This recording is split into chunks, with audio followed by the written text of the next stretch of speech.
One of my very favorite thoughts I've stolen from Brooke Castillo is that B minus work is good enough. B minus work gets the job done. B minus work is way better than not trying at all. When I first heard this, I dismissed it immediately. I mean, if you want to win in this life, you've got to get an A, right? I've coached many clients on this topic. They have so much anxiety and added pressure around trying to be perfect in work or school or their marriage and other relationships and their other goals. They want to win and they need to get an A. This is a tricky mindset. We want to shoot for an A. That is great. Always try to do the very best we are capable of doing. But how often do we feel that our best just isn't good enough? This is why I love this B minus thought. When we try our best, we often fall short of the ideal, which leads to negative self talk where we consider ourselves failures. But are we failures? I used to believe that B minus work was equivalent to failing. I obviously didn't measure up. No one should get a B minus, but I've learned that B minus work is sometimes all I've got. I've taught you so often that the greatest battle and struggle is not the actual failure. It is the thoughts you create about the circumstance in your lives. So much of our suffering comes from the thoughts we are choosing. Having the right mindset around our perceived failures is crucial to success. That's why I've adopted the B minus mindset. It's been absolutely essential in creating the life and the marriage I want. Being willing to go outside of my comfort zone and accomplish what matters most is important to me. I've learned that discomfort is the currency to my dreams. Being willing to fail is the currency to my dreams. Allowing the emotions of humiliation, embarrassment, self doubt, or failure creates my best life. This applies to every area of my life, not just marriage. 9 times out of 10, I am going to get it wrong the first time and usually the next few times. Think about this for a minute. The worst thing that can happen if you try and fail is negative emotion. I'm not saying that there might not be other consequences of failing, but I'm saying that the worst part of not measuring up is almost always the thoughts that we think about whatever happened. I have videos that I've created on weight loss and on healing marriage, and I have to come up with a script and what I'm going to teach and then make the videos and publish them. So in my busy house, it's often hard to find a quiet place without lots of noise in the background.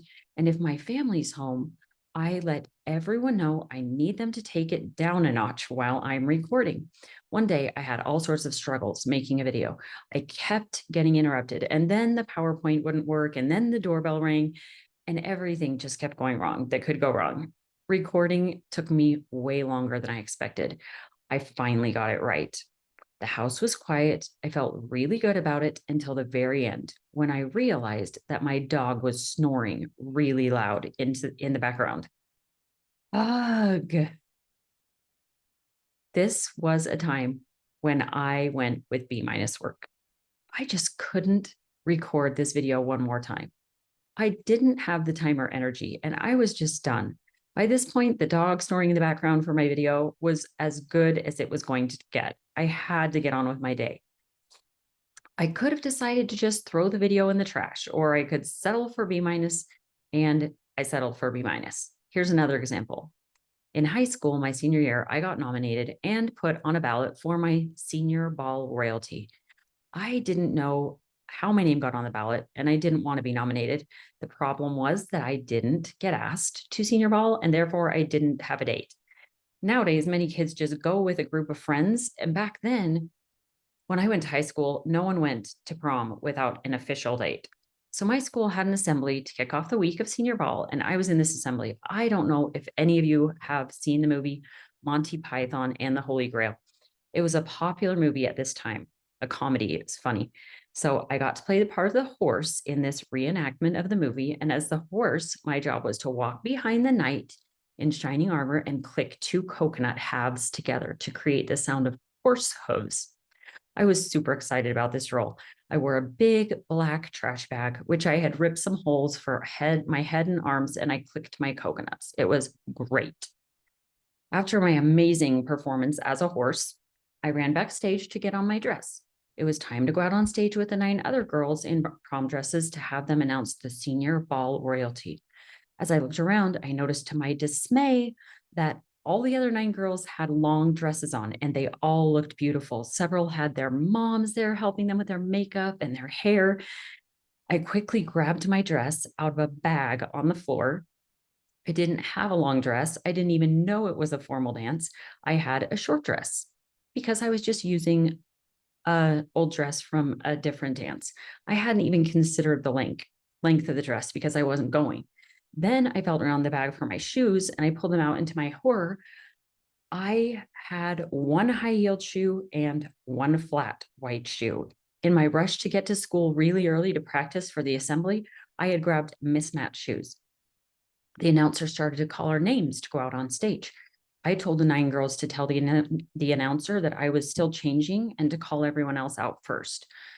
As the girls walked out on stage, can you imagine the discomfort I was feeling? I could turn and run, fake sick, or press on. I made the decision to go out and make the best of the situation. If being a horse was my A performance, my choice to go out on stage next to 9 beautiful girls in a trash bag was somewhere between a B- and an F. When the announcer called my name, I went out on stage in my trash bag and bare feet. To my surprise, the entire student body got to their feet and clapped and cheered and laughed. The second surprise was when the announcer said that I was in the royalty and put a crown on my head with my trash bag on. Yes, that really did happen. Being willing to fail turned out okay after all. It almost felt like I'd earned an A. I had lots of emotions running through my head that day. I guess I decided that humiliation was better than not showing up at all. So this begs the question, in your marriage, is a negative emotion better than not trying? I'm guessing that if you want to stay married to your spouse and things are hard right now or could be improved, you may need to prepare your mind for discomfort, a B- experience, and maybe even some failures. If you want to change the dance in your marriage, it may not look pretty or feel pretty for a while. Like anything, it takes a lot of practice and slipping around on the stage. Plan on your brain resisting any efforts that you are wanting to make. Your brain will give you excuses and justifications within seconds of trying to switch up this dance. Most of the excuses your mind is offering haven't worked in the past. And the reason why is because you weren't willing to be uncomfortable. So these new ideas, new thoughts, maybe even the spirit guiding you to do something different will feel uncomfortable. Dread is one of the feelings that comes up for me when I want to be a better version of myself. What I've learned is that dread will continue to grow and grow. Dread is resisting. When you resist, it persists. So I was dreading going on that high school stage in a trash bag, but when I got out on the stage and got it over with, it disappeared. As soon as you do the thing you are dreading, it's gone. You have to act, just do the thing, and then you can be done with dread. Here are some instances when I have felt dread in my marriage, and I've realized it's not actually hard to say the words thank you, but it can be uncomfortable for me. It's not hard to give a quick hug or a kiss, but it can be awkward. It's not hard to say I'm sorry for blank, but I have to swallow my pride and it's uncomfortable. I feel dread until I just do it. It's not hard to leave a kind note on my spouse's pillow or text them something kind, but I sometimes dread doing it. It's not really that hard to initiate intimacy, but my thoughts that I create about my feelings around it and those thoughts that make me feel vulnerable can feel uncomfortable. But what if you were capable and able to feel any emotion, including vulnerability? And what if the currency to the marriage you really want lies in being willing and able to allow this negative emotion and push through it? If this is the case, you can do whatever you're scared or uncomfortable about doing. It has no more power over you. Are you willing to do something in your marriage you wanted to do for a long time, but weren't willing? You may want to push yourself this week. I'm going to share a hard one for many spouses. Most of us feel very vulnerable around sexual intimacy, which makes perfect sense. So let's imagine that you want to do something different around sexual intimacy. Maybe you want to initiate it. Maybe you want to communicate about it. Maybe you want to try something new, or maybe you want to have a better experience. For whatever reason, you feel discomfort when you imagine acting on this. You may also feel worried about being embarrassed or hurt. This is a subject I coach on a lot, so it's worth looking at. But remember, this process works for any situation that is uncomfortable in your marriage that you want to work on. Let's examine discomfort. I've done discomfort quite a lot. I'm quite good at it now. It's basically allowing discomfort around anything I want to avoid and doing it anyway. When I feel discomfort that threatens to stop me, I first take deep breaths, so deep that I can see my stomach moving out and in. This tells my brain and my body that no one's dying here. It calms down my nervous system, and that alone is really helpful for me. Then I do now. I name the emotion, which is discomfort, and that releases about half of it. Just naming it. Okay, I'm feeling uncomfortable about this. This is discomfort.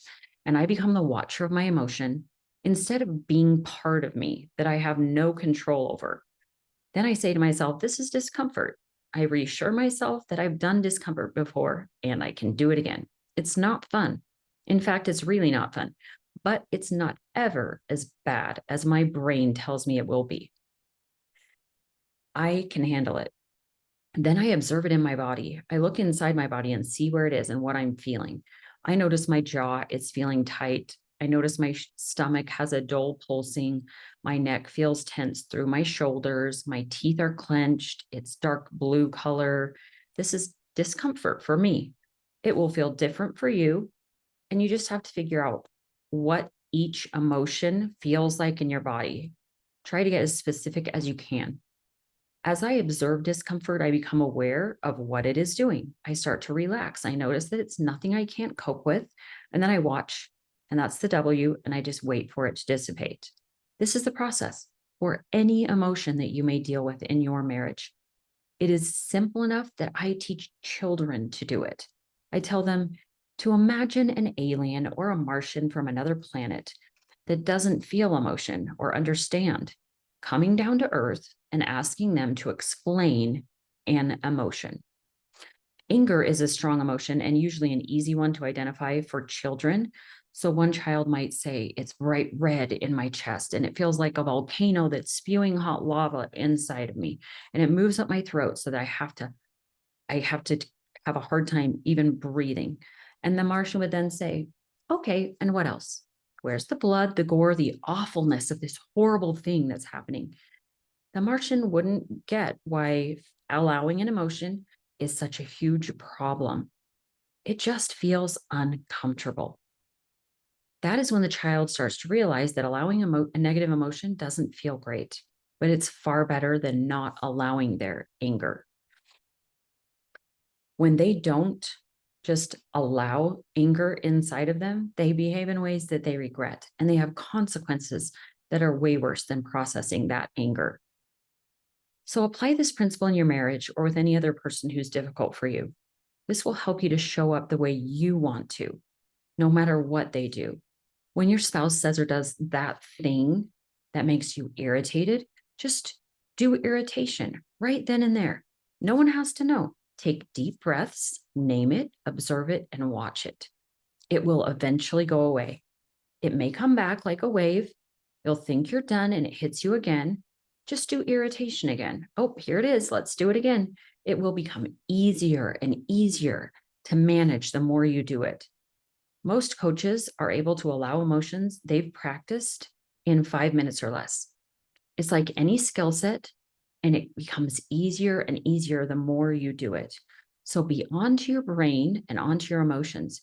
You may think that you don't need to say or do anything when you are irritated. It's just easier than trying to do this thing of allowing emotion, right? You think that you are just being able to show up, you'll be able to show up how you want to and be who you are, and you imagine that you can just be irritated. But that doesn't work in the long term. You may not be reacting to irritation by speaking up, But when you don't allow irritation, you are resisting or avoiding it. Without consciously doing it, your brain is looking for more evidence of why you should be irritated. When you focus, what you focus on always increases. So you will continue, and your brain will continue to find justification for your thoughts of irritation. Then, even if you say nothing, you are irritated. Your spouse feels your irritation. You think they don't know you're irritated, but humans, and especially spouses who have spent tons of time with you, they are incredible at reading you. Your spouse knows when you're feeling irritated, even if you say nothing. Your spouse feels attacked, even if you don't say a word. You feel this connection without even realizing it from feelings that you're having. Allowing emotion is healing. I found it's a way to give your burdens to our Lord Jesus Christ. He is our perfect example in all things. Christ allowed every emotion and has felt all of your most difficult emotions. He can't heal you if you resist, react, or avoid your irritation or dread or discomfort or any other emotion. The only way he can heal you is when you acknowledge your difficult emotions. Christ suffered and died for the struggles we experience. If we pretend or distract ourselves from them, how can he take them away? Best of luck this week on adopting the B- mentality. When you do, you will feel so much peace in your life if you are anything like me.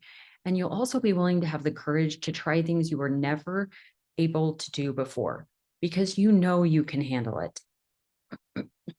The best thing about trying is that your B- work will eventually become almost effortless, and you will say thank you without battling or batting an eye and realizing it's so easy now, or any of the other things you're working on. And then you can start on the next uncomfortable thing. At the end of this life, you'll have A's in so many areas that were B- and you never expected. But if you never try, how will you know? Thanks for being here. So fun to have you all share this podcast. So fun to have you become subscribers and get this podcast every week. I'm so grateful for all of you and for the chances I get to learn from you and grow. So let's just look for miracles this week, seek and expect them, and we'll see you next time.